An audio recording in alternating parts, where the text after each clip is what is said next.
ഇത് കണ്ടോ, നല്ല ഭംഗിയുള്ള പ്ലാന്റ്സൊക്കെ ഹാങ് ചെയ്യാൻ പറ്റുന്ന ഒരു ഐറ്റം ആണേ. ഇത് ഞാൻ വാങ്ങിയതല്ല.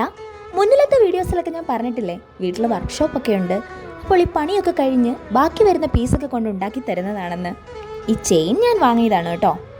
ഇന്ന് ഇതിനൊരു സ്ഥലമാറ്റം കൊടുക്കാമെന്ന് കരുതി. അല്ലേലും ഇങ്ങനെയൊക്കെ ഒരു ചേഞ്ച് കൊടുക്കുന്നത് നമുക്കൊക്കെ ഒരു ഹോബിയാണല്ലോ. മിക്കപ്പോഴും ഈ ചട്ടിയൊക്കെ അങ്ങോട്ടും ഇങ്ങോട്ടും മാറ്റി വെക്കുന്ന ടൈമിലെ അപ്പുറത്തുള്ളവരൊക്കെ ഇത് ശ്രദ്ധിക്കാറുണ്ടേ. അപ്പോൾ എനിക്ക് തോന്നാറുണ്ട്, ദൈവമേ, ഇവൾക്ക് ഈ ചട്ടിയൊക്കെ പൊക്കി ഭ്രാന്തായതാണോ എന്ന് അവർക്ക് തോന്നുമെന്ന്. എന്താ അല്ലേ? എന്നിരുന്നാലും ഇതിൽ നിന്ന് കിട്ടുന്ന ഒരു സുഖമുണ്ടല്ലോ, അതെന്താണെന്ന് അവർക്കറിയില്ലല്ലോ. അപ്പോൾ നമ്മളിത് ഹാങ് ചെയ്തിട്ടുണ്ടേ. ഇത് ഉണ്ടാക്കിയിട്ട് കുറേ ആയി, അതുകൊണ്ട് അടിഭാഗമൊക്കെ ഇളകിപ്പോയി കേട്ടോ. അപ്പോൾ ഞാൻ 2 പീസൊക്കെ വെച്ച് ഒന്ന് അഡ്ജസ്റ്റ് ചെയ്യുന്നുണ്ടേ. അപ്പോൾ നമ്മൾ ഈ ഒരു മണി പ്ലാന്റ് ആണ് കേട്ടോ വെച്ച് കൊടുക്കാൻ പോകുന്നത്. അപ്പോൾ ഫൈനൽ ലുക്ക് എങ്ങനെ ഉണ്ടെന്ന് ഉറപ്പായിട്ടും പറയണേ. അപ്പോൾ ഇന്നത്തെ വിശേഷം ഇത്രയേ ഉള്ളൂ. വീഡിയോ ഇഷ്ടപ്പെട്ടാൽ സപ്പോർട്ട് ചെയ്യുക. താങ്ക്